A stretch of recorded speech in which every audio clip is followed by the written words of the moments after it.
हरे कृष्ण। श्रीमद् भगवद गीता का अध्याय 1, अध्याय का शीर्षक है कुरुक्षेत्र के युद्ध स्थल में सैन्य निरीक्षण। जैसा कि हम देख रहे हैं कि अलग अलग प्रकार से शंख बजाए गए और युद्ध प्रारंभ हो चुका है। और आगे 19वें श्लोक में बताया जा रहा है, सघोषो धातराष्ट्राणाम हृदयानि व्यदायरत। जब शंख बजाए गए किसके द्वारा? पांडुपुत्रों के द्वारा। तो उससे क्या हुआ? हृदयानि व्यदायरत के जो कौरव पक्ष के लोग थे उनके हृदय में क्या हुआ? प्रभुपाद जी लिख रहे हैं, शैटरिंग ऑफ द हार्ट्स। जबकि साउंड जब बजता है, आवाज़ जब होती है तो कान फटता है। यहाँ पे क्या बोला जा रहा है? हृदय फट गया उनका। इतना ऐसा बजाया गया शंख के हृदय ही फट गया, मतलब डर आ गया हृदय में, ऐसा है ना। तो प्रभुपाद जी बहुत सुंदर यहाँ पे व्याख्या दे रहे हैं, तात्पर्य दे रहे हैं। जब भीष्म तथा दुर्योधन के पक्ष के अन्य वीरों ने अपने अपने शंख बजाए तो पांडवों के हृदय विदीर्ण नहीं हुए। ऐसी घटनाओं का वर्णन नहीं मिलता, किंतु इस विशिष्ट श्लोक में कहा गया है।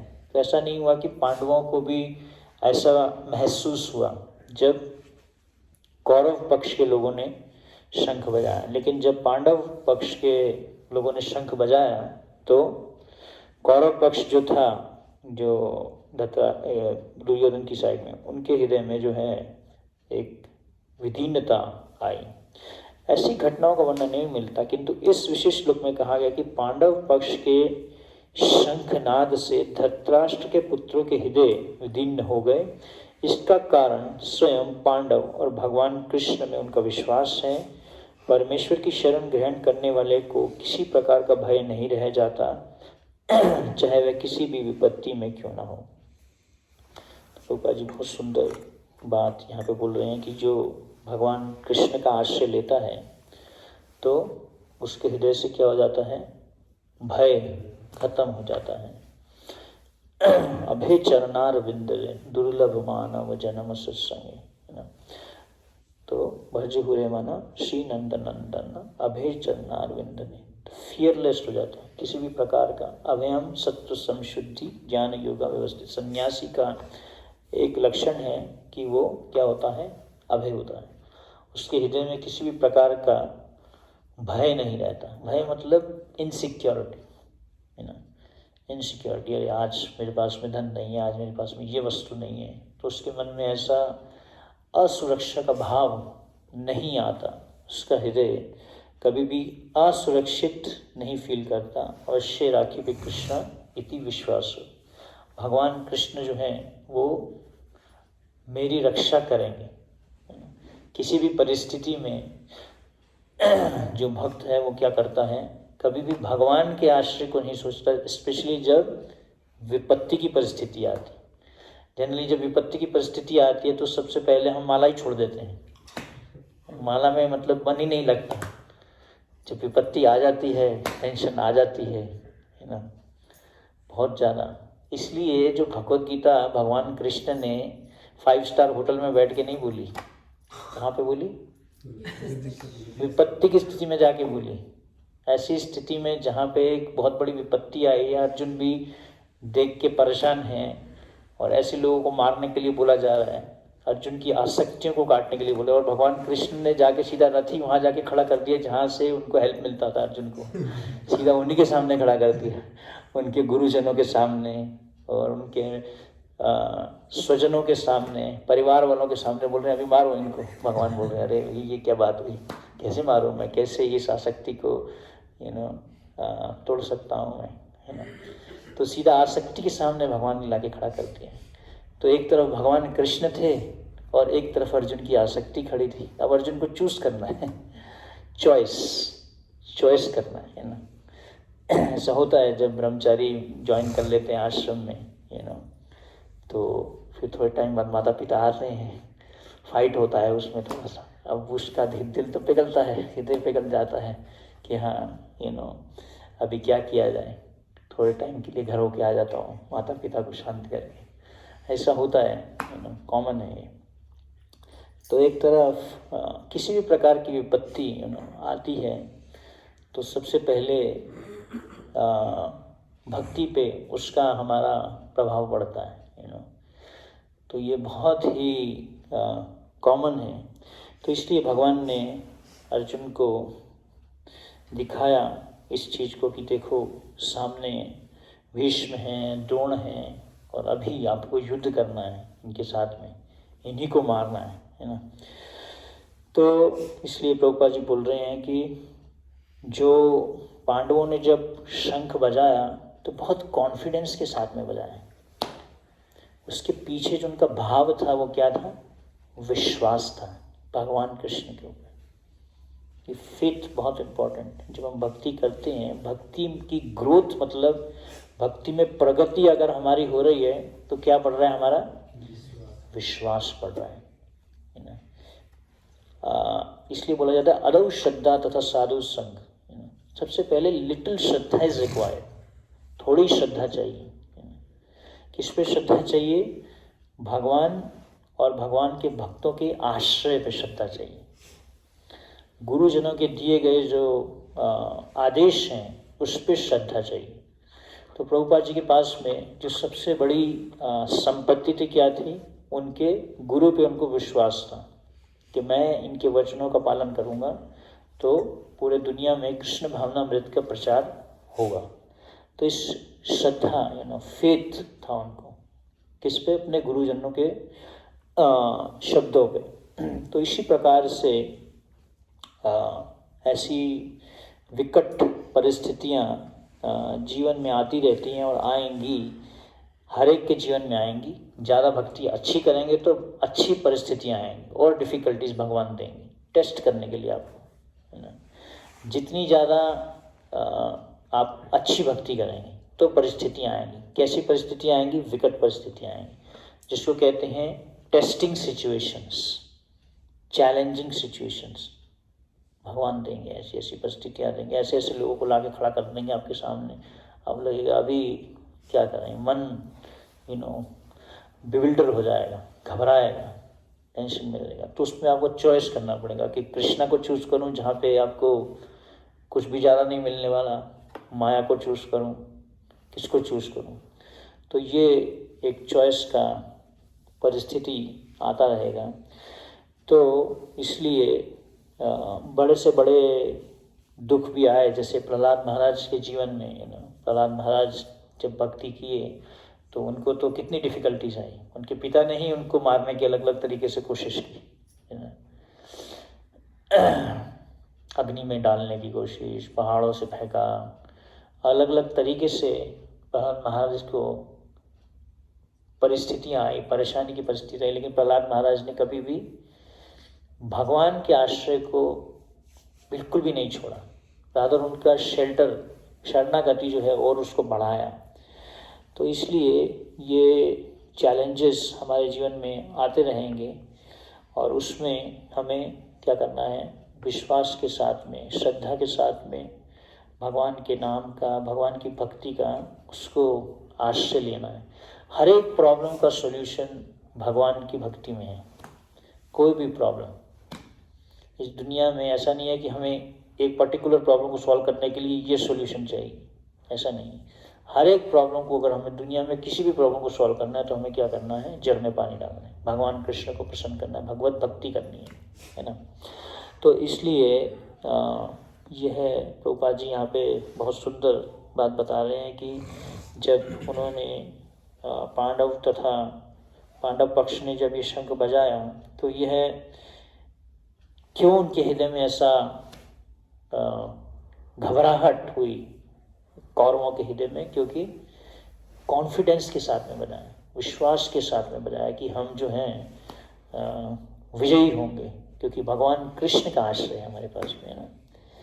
तो एक तरफ भगवान कृष्ण और दूसरी तरफ थी भगवान की सेना। लेकिन दुर्योधन ने क्या चूज़ किया? भगवान की सेना को चूज़ किया। और अर्जुन ने भगवान कृष्ण को चूज़ किया, भगवान कृष्ण के आश्रय को चूज़ किया। और भगवान कृष्ण ने पहले ही बोल दिया था मैं युद्ध नहीं करूँगा। तो तो दुर्योधन को लगा रहे भी एक तो कृष्ण को ले लूंगा और ये युद्ध भी नहीं करेंगे तो मेरे को क्या फायदा है इससे। तो ये भौतिक बुद्धि लगाई उन्होंने अपने वहाँ पे कि इससे तो मेरे को कोई फायदा तो होने वाला नहीं है। तो ये दुर्बुद्धि के हिसाब से उसने सोचा कि हाँ इससे कोई फायदा नहीं है, जब भगवान कृष्ण युद्ध ही नहीं करेंगे तो इससे अच्छा उनकी सेना लेता हूँ, सेना से फायदा होगा। तो अपना फायदा सोचा, लेकिन सारी की सारी सेना भी मारी गई और भगवान कृष्ण तो रही और सब दुर्योधन पक्ष के सभी लोगों को की मृत्यु हो गई। तो इसलिए भगवान कृष्ण का आश्रय कभी भी भक्त किसी भी परिस्थिति में, स्पेशली विकट जब परिस्थितियां आती हैं तो उसमें वो कभी भी भगवान के आश्रय को नहीं छोड़ता, चाहे कैसी भी परिस्थिति हो, चाहे हेल्थ भी खराब हो, कुछ भी हो तो भी वो, अब ठंडी बढ़ रही है, एक विकट परिस्थिति है ये भी, धीरे धीरे टेम्परेचर और बढ़ेगा, मतलब कम होगा इन द सेंस लाइक, अब कई लोगों को ठंड लगती है जब वो सुबह अपने वॉच पे वेदर देखते हैं आज कितने डिग्री है, ज़रा देखते हैं, उठते ही सबसे पहले देखते हैं आज 5 डिग्री है, ओह ठंडी ज़्यादा लग रही है। और कभी पता चले किसी से कि अरे आज तो 2 डिग्री होने वाला है, कल जो है फोरकास्ट है और कल 2 डिग्री होगा, वो कल तो बहुत ठंडी होगी, तो मन में पहले ही डाल दी ये बात आपने, तो मन वीक हो जाएगा फिर, है ना, तो कमज़ोर हो जाएगा मन, स्ट्रॉन्ग मन को रखना पड़ेगा। तो भगवान ऐसी टेस्टिंग सिचुएशंस देते रहते हैं, अलग अलग परिस्थितियाँ देंगे, टेस्ट करेंगे, चेक करेंगे कितना ये भक्त भक्ति में परिपक्व है, स्टेडी है, पक्का है, निष्ठावान है। तो इसलिए भक्त को विकट परिस्थितियों में भी भक्ति करने का प्रयास करना चाहिए। और आगे अगले श्लोक में बताया जा रहा है कि किस प्रकार से अर्जुन का जो ध्वज था उस पे कौन थे, हनुमान जी, है ना। तो एक बार द्रौपदी ने, महाभारत में ऐसी कथा आती कि द्रौपदी ने इच्छा की थी, उन्होंने एक फूल देखा था और उन्होंने वो फूल को देख के भीम को बोला कि मुझे ये फूल चाहिए, और फूल जो था वो एक पहाड़ पे था, उसमें 100 पेटल्स थे। तो जब अपना भीम बहुत तेज स्पीड से भागते हुए जा रहे थे पहाड़ के ऊपर में, तो ऐसे लग रहा था कि बहुत बड़ा बवंडर आ गया, बहुत पूरा का पूरा जो जंगल था उसमें एकदम से ऐसे लग रहा था कि कोई तूफान आ गया, क्या हो रहा है, कि भीम भागते हुए जा रहे हैं। और जा रहे थे रास्ते में एक बूढ़ा सा बंदर बैठा था, और वो बंदर की बहुत बड़ी पूंछ थी, इतनी बड़ी पूंछ थी कि भीम एटिकेट, वैष्णव एटिकेट होता है ना, जब कोई किसी भी भक्त को वो टाप के नहीं जाता, तो भीम को ये पता था वैदिक सिस्टम की, हाँ इनको टाप के नहीं जाना। तो वहीं पे रुक गए और बोले कि बूढ़े बंदर अपनी पूंछ को हटाओ। तो जो बूढ़ा बंदर था बोला, मैं तो बहुत बूढ़ा हो गया हूँ, मेरी पूंछ तो बहुत हैवी है, मैं तो इसको नहीं हटा पाऊँगा, तुम इसको उठा के साइड कर दो, निकल जाओ। तो जैसे ही भीम ने उसको टच किया, उठाने का प्रयास किया, तो बिल्कुल हिला भी, मतलब उसको बिल्कुल शेक भी नहीं कर पाया, कुछ भी नहीं कर पाया उसको, पूंछ को। तो स्वयं जो है फिर भीम उनको प्रणाम किए और बोले कि आप कौन हैं। तो फिर पता चला कि वो तो स्वयं हनुमान जी थे वहाँ पे। तो फिर उन्होंने बोला कि आप कौन हैं, तो उन्होंने बोला हम भीम। तो दोनों के दोनों जो हैं भाई, पवन पुत्र, दोनों की मीटिंग हुई। फिर उसके बाद में, क्योंकि भीम ने हनुमान जी की पूंछ हिला दी थी, एक प्रकार की सेवा कर दी, थोड़ी सी सेवा, तो उन्होंने खुश होके बोला कि मैं अर्जुन के रथ पे विद्यमान रहूँगा। तो अर्जुन के रथ में ऐसा नहीं था कि वो हनुमान जी की सिर्फ फोटो थी, ऐसा नहीं था, हाँ स्वयं हनुमान जी थे। और हनुमान जी ने ये बात बोली थी जब युद्ध के टाइम में, क्योंकि मारने से पहले जो है क्षत्रिय चिल्लाते थे, उसको कहते हैं वॉर क्राई। किसी को पहले आजकल तो पीछे से वॉर कर देते हैं, वॉर क्राई नहीं होता, पीछे से वो मारते हैं आगे, लेकिन पहले उसको अलर्ट किया जाता था कि मैं तुम्हें मारने आ रहा हूँ, तो बहुत तेज चिल्लाते हैं। तो हनुमान जी ने बोला था जब अर्जुन चिल्लाएंगे तो उसके साथ में मैं भी चिल्लाऊंगा, बहुत तेज, इतनी तेज चिल्लाऊंगा कि जो दुश्मन होगा वो घबरा जाएगा। तो हनुमान जी ने ऐसा बोला था, तो एक ऐसा उन्होंने आशीर्वाद दिया था।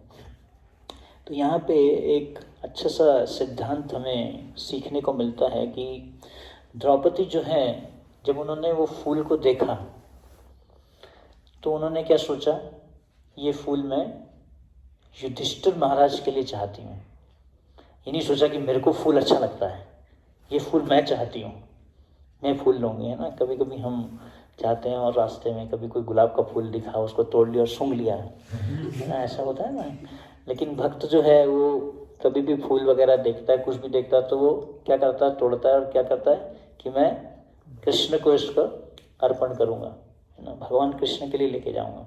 लेकिन द्रौपदी ने जब देखा तो उनके मन में जो थॉट था, कॉन्शियसनेस क्या थी उनके मन में जो भाव था, किसके लिए, युधिष्ठिर महाराज के लिए लेके जाती हूँ मैं, ये फूल मुझे युधिष्ठिर महाराज के लिए चाहिए, यानी कि मुझे अच्छा लगता है, मैं इसको चाहती हूँ।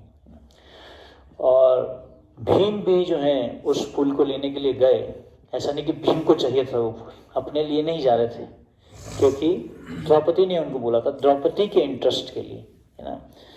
जैसा कि हम देखते हैं सुदामा और उनकी वाइफ के उसमें स्टोरी आती है कि सुदामा को जब पता चला कि उनकी जो वाइफ है बहुत दुखी हैं हमारी पॉवर्टी को देख के, है ना, कितने गरीब थे कि उनके पास में खाने को भी कुछ नहीं था, सिर्फ चिप्ड राइस खाते थे, है ना। एक बार एक सन्यासी बता रहे थे जो ये होता है चिप्ड राइस जो पोहा इसको साधु फूड बताया गया है। साधु लोग इसको भिगोते हैं और उसको भूख लगी तो उसी को खा लिया ऐसे साधु लोग पहले ऐसा करते थे। तो चिप्ड राइस जो है वो खाते थे, वो फटी हुई धोती थी सुदामा की, रहने को भी घर प्रॉपर नहीं था, ऐसे ही था, सिंपल सा झोपड़ी सी थी। तो इस प्रकार से उनकी वाइफ उनको बोलते हैं कि आप क्यों नहीं अपने मित्र भगवान कृष्ण के पास जाते और उनसे कुछ मांग के। लेकिन उनकी वाइफ ने इसलिए नहीं बोला कि उनको कुछ चाहिए था, उनसे सुदामा के दुख को नहीं देखा जा रहा था। और सुदामा क्यों जाना चाह रहे थे, क्योंकि उनकी वाइफ के दुख को उनसे नहीं देखा जा रहा था। तो दोनों के हृदय में क्या था, सेल्फलेसनेस, ऐसा नहीं था कि वो अपने लिए चाहते हैं, वो उनके लिए चाहते थे, सुदामा उनकी वाइफ के लिए, और वाइफ किसके लिए चाहते थी, सुदामा के लिए चाहती थी। So this is the crux of any relationship. किसी भी संबंध को हमें अच्छा बनाना है, चाहे वो दो मित्रों का संबंध हो, पति पत्नी का संबंध हो, पड़ोसियों का संबंध हो, दो देशों का संबंध हो, उसमें क्या होना चाहिए, सेल्फलेसनेस होना चाहिए, है ना। सेल्फलेसनेस मतलब निस्वार्थ भावना, सेल्फलेस रिलेशनशिप। कोई भी संबंध जब टूटता है तो उसमें क्या आता है, सेल्फिशनेस आ जाता है। सेल्फिशनेस मतलब एक्सपेक्टेशंस आ जाता है। रिसेंटली हम एक भक्त से बात कर रहे थे तो बोल रहा था, ये डिवोटी मेरी बात नहीं मानता, मेरे घर पे रहता है, मैं इसको खाने के लिए देता हूँ, मैं इसको रहने के लिए देता हूँ, मैं सब कुछ देता हूँ, लेकिन ये मेरी बात नहीं मानता, ये सुबह नहीं उठता, ये मेरे लिए ये नहीं करता, मेरी वाइफ को हेल्प नहीं करता, मेरे को ये नहीं करता, मेरे को वो नहीं करता। तो मैंने बोला प्रॉब्लम आपके अंदर में है, वो डिवोटी में प्रॉब्लम नहीं है, आपके अंदर। आप उसकी सेवा कीजिए, आप उसकी सेल्फलेस सर्विस कीजिए, आप उससे एक्सपेक्टेशन। तो सेल्फिशनेस मतलब एक्सपेक्टेशंस, कि मेरे को इससे क्या फायदा, मैंने इसके लिए इतना किया, इसने मेरे लिए क्या किया। जनरली लोग ऐसा सोचते हैं, है ना। परिवारों में ऐसा रहता है। इवन हम आज भी कल एक बात कर रहे थे, एक नए फैमिली आई थी, उसके 2 लड़के हैं, तो बोला था ये मेरे बेटे बहुत बदमाश हैं, इसको मैं आश्रम में भेजूंगा, ये मेरी बात नहीं मानते, कैसे मैं इसको प्रॉपर्टी दे के जाऊँगा बाद में जब मैं मर जाऊँगा तो तो उसको अभी से टेंशन हो गई थी। 10 साल के लड़के हैं, दोनों बदमाश हैं बहुत, लेकिन पापा की बात नहीं मानते तो कहने का पॉइंट ये है कि we are not in a mood to serve. हम सेवा भाव में नहीं रहते। हम एक बार एक सन्यासी बोल रहे थे, ये नेता नहीं है, ये लेता है तो we want something from the other person. हम उसको एक्सप्लॉयटेशन, इसको कहते हैं शोषण करना, है ना। जनरली ब्रह्मचारियों के साथ में ऐसा होता है मंदिरों में, बड़े बड़े मंदिरों में, कि जब मंदिरों में सेवा करते हैं और सपोज उसको कोई ऐसी बीमारी आ गई, उसके बाद में मैनेजर क्या करता है, इसको साइड कर दो, अभी ये काम का नहीं है, अभी इसके शरीर में प्रॉब्लम आ गया, है ना। तो शोषण, बड़ी बड़ी कंपनीज में अगर आप जाएंगे, वहाँ पे ऐसे देखा जाता है, वहाँ पे व्यक्ति को नहीं देखा जाता, वहाँ पे देखा जाता है how many hands and legs, वहाँ पे ये नहीं देखा जा रहा था कि वहाँ पे ये व्यक्ति है, ये व्यक्ति, वहाँ पे देखा जा रहा है कितने हाथ हैं और कितने पाँव हैं, इस तरीके से देखा जाता है। मैनेजरल मेंटालिटी इसको कहते हैं, ऐसा मैनेजमेंट में होता है। तो कहने का पॉइंट ये है कि जहाँ पे भी एक्सपेक्टेशंस आ जाती हैं वहाँ पे क्या होगा, फ्रस्ट्रेशन होगा। Expectations lead to frustration. तो इसलिए वी शुड, कैसा होना चाहिए कि जैसे इससे हम सीख रहे हैं द्रौपदी और भीम के भाव से कि कैसे दोनों एक दूसरे की सेवा करने के भाव में है ना, कैसे मैं इनकी सेवा करूं, और वो क्या सोच रहे हैं कैसे मैं इनकी सेवा, जैसे सुदामा सोच रहे हैं मैं उनकी वाइफ की कैसे सेवा करूं, वाइफ सोच रही है मैं कैसे सुदामा की सेवा करूं, है ना। यह तरीका है जिससे हम अपने संबंधों को बहुत मीठा बना सकते हैं। नहीं तो हमारे संबंधों में बहुत ही ज़्यादा कॉन्फ्लिक्ट्स, है ना। आजकल कॉन्फ्लिक्ट्स रेजोल्यूशंस पे सेमिनार दिए जाते हैं, लेकिन उसका क्रक्स यही है, सर्विस ब्रीड्स लव। जब हम किसी की सेवा करते हैं तो उससे क्या होता है, प्रेम का संबंध बनता है एक दूसरे से। तो इसलिए इस दुनिया में लोग बहुत सेल्फिश हैं, हर व्यक्ति दूसरे व्यक्ति का शोषण करना चाहता है, उससे फ़ायदा उठाना चाहता है, अपना मतलब पूरा करना चाहता है, और जब मतलब पूरा हो जाता है तो उससे कोई भी मतलब नहीं रखना चाहता। तो इसलिए जो भक्त होता है वो क्या है, वो ये सोचता है कि भगवान को क्या पसंद है ना। चाहे मुझे अच्छा नहीं लग रहा किसी व्यक्ति की सेवा करना, सपोज आपको बोला जाए प्रहलाद महाराज जैसे हिरण्यकशिपु की सेवा कर रहे थे, है ना। इवन संजय किसकी सेवा कर रहे थे, धृतराष्ट्र की सेवा कर रहे थे, है ना। संजय किसके डिसाइबल थे, व्यासदेव जी के, है ना।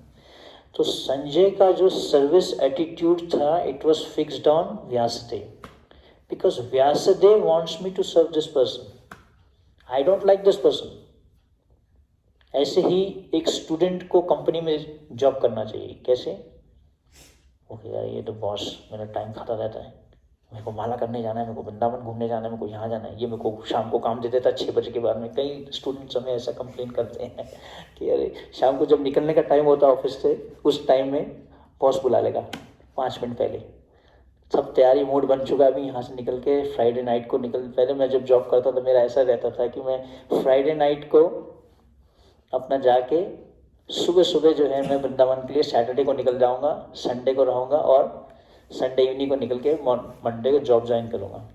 लेकिन एग्जैक्टली क्या होता था, फ्राइडे नाइट को ही कुछ ना कुछ ऐसा आता था, वीकेंड्स में कुछ ना कुछ काम आ जाता था या कुछ, तो रात को लेट करवाता था, तो फिर बड़ा फ्रस्ट्रेशन आता था। लेकिन इसका मतलब ये नहीं है कि हम उस बॉस की सेवा नहीं करेंगे, चाहे वो व्यक्ति कैसा भी हो। अगर भगवान चाहते हैं मुझे इसकी सेवा करना, तो मैं इसकी सेवा करूँगा। तो उसी प्रकार से धृतराष्ट्र की सेवा संजय कर रहे थे, है ना। संजय बहुत सेंसिटिव थे, उनका रिलेशनशिप इतना अच्छा था, फील करते थे वो धृतराष्ट्र के लिए। इवन अगर हम इनके केस पे देखें विदुर जी के, है ना, विदुर जी को धृतराष्ट्र के पुत्र दुर्योधन ने घर से निकाल दिया, महल से ही निकाल दिया, गालियाँ दे के चले गए विदुर जी। लेकिन विदुर जी के मन में हर समय एक विचार रहता था कि कैसे मैं धृतराष्ट्र का उद्धार करूंगा, क्योंकि वो भगवत भक्ति में बहुत फिक्स्ड है, भगवान के इंटरेस्ट को समझते थे, भगवान का क्या इंटरेस्ट है। भक्त जो है वो कैसे चलता है, भगवान के इंटरेस्ट से चलता है। एक व्यक्ति ने मेरे को फेसबुक पे ऐसी बात लिख दी, मैंने भीष्म पितामह के बारे में लिख रहा था कि मैं कभी भी हमें प्योर डिवोटी को नीची नज़र से नहीं देखना चाहिए। तो भीष्म पितामह के बारे में उसने एक ऐसी बात लिखी, मेरे को बहुत अजीब लगा। तो मैंने बोला Bhishma Pitamah was always thinking of the interest of Krishna. Bhishma Pitamah जो हैं वो हर समय भगवान कृष्ण के इंटरेस्ट को सोचते थे। तो बोले वो तब क्यों नहीं उठे जब द्रौपदी का वस्त्र हरण हो रहा था, तब भीष्म पितामह क्यों नहीं उठे, क्योंकि भगवान के इंटरेस्ट को समझते थे, इसलिए उन्होंने ऐसा नहीं किया। ऐसा नहीं है, भीष्म पितामह महाजन है। अब भीष्म पितामह की पर्सनैलिटी को डाउन नहीं कर सकते कि ये भीष्म पितामह ने ऐसा क्यों किया, भीष्म पितामह क्यों नहीं उठे। अरे वो चाहते तो सबको मार सकते थे, भीष्म पितामह तो इच्छा मृत्यु का वरदान है, वो नहीं चाहते, उनको नहीं पता था स्वयं भगवान कृष्ण वहाँ पे हैं। तो पॉइंट ये है कि भीष्म पितामह को भगवान का क्या इंटरेस्ट है, भगवान क्या चाहते हैं इस परिस्थिति में, ये पता था। तो इसलिए जो भक्त है वो अपनी इच्छा से नहीं चलता, भगवान की इच्छा से चलता है, भगवान को क्या पसंद है ना। तो यहाँ पे हम देख रहे हैं कि द्रौपदी सोच रही है कि युधिष्ठिर महाराज इससे प्रसन्न होंगे, तो इसलिए भक्त क्या सोचता है, भगवान कृष्ण से मैं ऐसे कैसे भक्ति करूं कि जिससे भगवान कृष्ण प्रसन्न हो। ये है सेल्फलेसनेस, है ना। कई लोग सेल्फलेस होते हैं, थोड़े थोड़े सेल्फलेस होते हैं, जो लोग दूसरे के बारे में सोचते हैं। सेल्फिश व्यक्ति हर समय अपने बारे में सोचता रहता है, मेरा भोजन, मेरा भजन, मेरा खाना, मेरा जप, मेरा साधना, सब कुछ मेरा मेरा मेरा मेरा, मैं और मेरा, उसी में ही फंसा रहता है ना। इसको कहते हैं आई कॉन्शियसनेस। गूगल में अगर आप सर्च करेंगे तो सबसे ज़्यादा जो वर्ड यूज होता है वो क्या है, आई। आई जो है बहुत बड़ा है। तो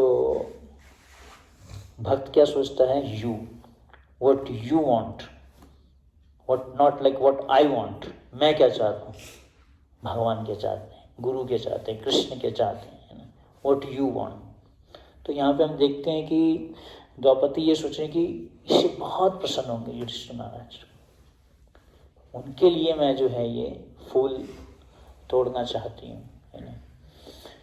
तो यही एक सेल्फलेस। कई लोग बोलते हैं हमें जप करना अच्छा नहीं लगता, अरे हम अपने लिए थोड़ी ना जप कर रहे हैं, भगवान के लिए जप कर रहे हैं, भगवान इससे प्रसन्न होंगे, है ना। लोग बोलते हैं ये अच्छा नहीं लगता जप, आज मन करेगा तो जप करूँगा, मंगल आरती मन करेगा तो आऊँगा। अरे मन क्या, कोई मन के थोड़ी ना दास है, हम तो कृष्ण के दास हैं। मन के दास सदा उदास, जो मन बोलेगा वो करेंगे। इसलिए मंगल आरती आना है कि भगवान चाहते हैं, इसलिए जब करना है भगवान चाहते हैं, इसलिए प्रभुपाद की बुक पढ़नी है क्योंकि प्रभुपाद जी चाहते हैं। ये नहीं कि मुझे अच्छा नहीं लगता, अरे कुछ तो समझ नहीं आता प्रभु जी ये क्या बुक पढ़ेंगे भगवत गीता को, कुछ तो समझ नहीं आ रही है, कैसे प्रभुपाद जी ने तो वैसे इतने मुश्किल वर्ड सीखे इंग्लिश में। साउथ इंडियन ब्राह्मण का एग्जाम्पल देते हैं ना, उसमें साउथ इंडियन ब्राह्मण को बोला, जब भगवान चैतन्य महाप्रभु मिलते हैं साउथ इंडियन ब्राह्मण को, उल्टी किताब लेकर रो रहे होते हैं, और चैतन्य महाप्रभु बोलते तुमने ही इस किताब को पढ़ा है, बाकी ये सब जो ब्राह्मण है जो तुम्हारा मजाक उड़ाए इनको कुछ भगवदगीता समझ ही नहीं आती, जबकि इनको श्लोक उच्चारण करना भी आता है।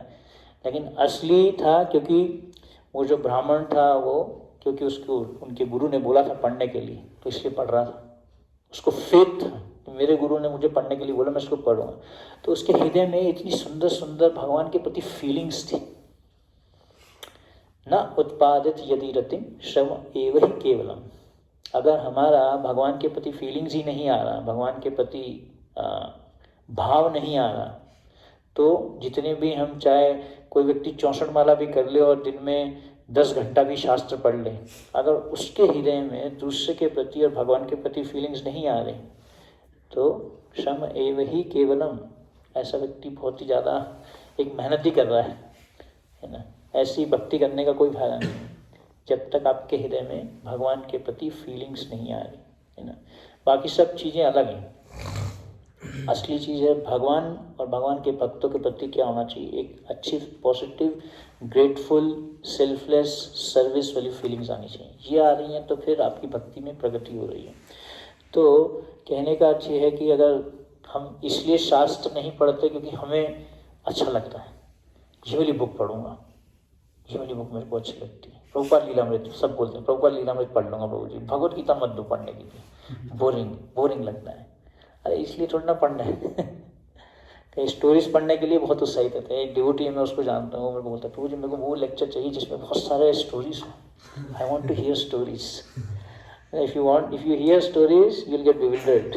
जस्ट स्टोरीज को सुनना लेकिन फिलॉसफी को नहीं समझेंगे, बिना फिलॉसफी के स्टोरी को सुनना मन बिविल्डर हो जाएगा, उससे हम कुछ ना कुछ उल्टी सीधी बात समझ लेंगे, है ना। कई लोग लीलाएं सुनना चाहते हैं भगवान की, स्पेशली 10th कैंटो की लीलाएं और अलग अलग लीलाएं सुनना चाहते हैं, लेकिन भगवान ने जो फिलॉसफी दी अगर उसको नहीं समझेंगे, उसके बिना लीला में प्रवेश करेंगे तो कुछ समझ नहीं आएगा। It's very important. इसलिए फिलॉसफी फर्स्ट है। Religion without philosophy is a sentimentalism. कोई लोग बोलते हैं कि हम सिर्फ लीला सुनेंगे भगवान की, लेकिन भगवान की कथाएं सुनेंगे। कोई लोग बोलते हैं कथा सुनो, कथा करनी है कथा। कथा मतलब फिलॉसफी, क्योंकि हमारे अंदर में बहुत ज़्यादा भावुकता है, सेंटिमेंटलिज्म है। सेंटिमेंटलिज्म के कारण अभी हम भक्ति कर रहे हैं। तो इसलिए हम शास्त्र पढ़ते हैं, जप करते हैं, भक्ति करना चाह रहे हैं, भक्ति करने का प्रयास कर रहे हैं। इसलिए कर रहे हैं क्योंकि इससे भगवान प्रसन्न होंगे, यानी कि मुझे अच्छा लग रहा है ना। कई भक्ति के वो अंगों को हम पकड़ते हैं जो हमें अच्छे लगते हैं। ये वाली सेवा मुझे बहुत अच्छी लगती है, ये वाली सेवा करूँगा। ये वाली सेवा मुझे अच्छी नहीं लगती, प्रभु जी मुझे वो वाली सेवा मत दीजिए, क्लीनिंग की सेवा मत दीजिए मुझे। एक भक्त था, मैंने उसको बोला कुकिंग करो आप आके, नहीं प्रभु जी कुकिंग की सेवा मत दीजिए, मैं क्लीनिंग कर लूँगा। उसका उल्टा था, क्लीनिंग करूँगा लेकिन कुकिंग नहीं करूँगा। ये कुकिंग में टाइम जाएगा, क्योंकि ज़्यादा लोगों को क्लीनिंग करके आधे घंटे में आप बाय बाय, उसके बाद भैया कुकिंग करते दो। और जो कुकिंग तो मतलब सबका एक अपना राग द्वेष रहता है ना। तो इसलिए राग द्वेष मतलब I like this, I don't like this, ये वाला मुझे करना है, ये वाला नहीं करना है ना। तो इसलिए जो भक्त है वो करता है जो कृष्ण चाहते हैं। इसको कहते हैं सेल्फलेस सर्विस एटीट्यूड, निस्वार्थ भाव से सेवा भगवान कृष्ण की करना। इसको कहते हैं मैल्येबिलिटी, जैसे भी मोड़ना चाहे वैसे मुड़ गया, मैल्येबल डिवोटी। ऐसे नहीं कि मेरे को ऐसे ही, जो बांस होता है, बांस हार्ड हो जाता है जब बांस, आप उसको मोड़ नहीं सकते, लेकिन जब नया होता है बांस, उसको जैसे भी मोड़ोगे वैसे मुड़ जाएगा, है ना। तो इसलिए मैल्येबल डिवोटी बनना है, जैसा भगवान चाहते, जैसे भगवान की इच्छा है मैं वैसे चलना चाहता हूँ। तो यहाँ पे हम, ये बहुत इम्पोर्टेंट सिद्धांत है भक्ति का, ये बहुत ही महत्वपूर्ण सिद्धांत है जो हम सीखते हैं यहाँ पे कि कैसे द्रौपदी युधिष्ठिर महाराज के इंटरेस्ट के बारे में सोच रही थी। युधिष्ठिर महाराज स्वयं कौन है, स्वयं प्योर डिवोटी युधिष्ठिर महाराज, और भीम द्रौपदी के इंटरेस्ट के बारे में सोच रहे थे, है ना। ऐसा नहीं था कि वो द्रौपदी से सेंटिमेंटल रिलेशनशिप के बेस पे काम कर रहे थे। द्रौपदी की बात क्यों सुन रहे थे, क्योंकि वो युधिष्ठिर महाराज के बारे में सोच रही थी। और द्रौपदी युधिष्ठिर महाराज के बारे में क्यों सोच रही थी, क्योंकि वो महान भक्त हैं, नॉट जस्ट माई हस्बैंड। ये भी मेन कारण नहीं था। तो मेन रीज़न इज सर्विस। इस तरीके से अगर हम सेवा करते हैं तो हम सभी संबंधों को बहुत मीठा कर सकते हैं, क्योंकि संबंधों में सबसे इम्पोर्टेंट, सबसे पहली चीज़ है रिस्पेक्ट। कोई भी संबंध को अगर हमें अच्छा करना है तो उसमें हमें रिस्पेक्ट एक दूसरे को रखना चाहिए। और रिस्पेक्ट मतलब रिस्पेक्ट से पहले एटिकेट्स आते हैं, है ना। क्योंकि शुरू में रिस्पेक्ट नहीं होता, आइडली हमें एक दूसरे के प्रति रिस्पेक्ट होना चाहिए, तभी हमारा संबंध अच्छा होता है ना।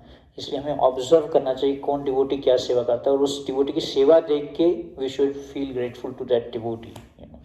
कोई डिवोटी कुकिंग करता है, कोई मृदंग बजाता है, कोई कीर्तन करता है, कोई डिस्ट्रीब्यूशन करता है, कोई परचेजिंग करता है, जो भी हमें उसकी सेवा को ऑब्जर्व करके उसके प्रति एक रिस्पेक्ट डेवलप करना चाहिए हर डिवोटी के प्रति। तो इससे हमारा संबंध स्वीट होता है। तो जब रिस्पेक्ट आ जाता है संबंध में तो फिर सर्विस आती है ना।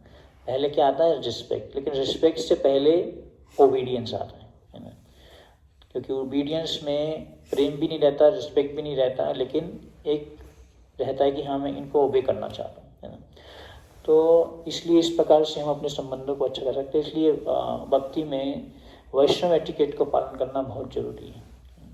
तो प्रभुपाद जी ने इतने सारे हमें एटिकेट्स दिए हैं, वैष्णव एटिकेट्स, कैसे प्रणाम करना है, कब प्रणाम करना है, वैष्णव प्रणाम, और जो भी इतने सारे एटिकेट्स हैं उनको पालन करते हैं तो एक प्रोटेक्शन बना रहता है एक दूसरे के संबंध में, है ना।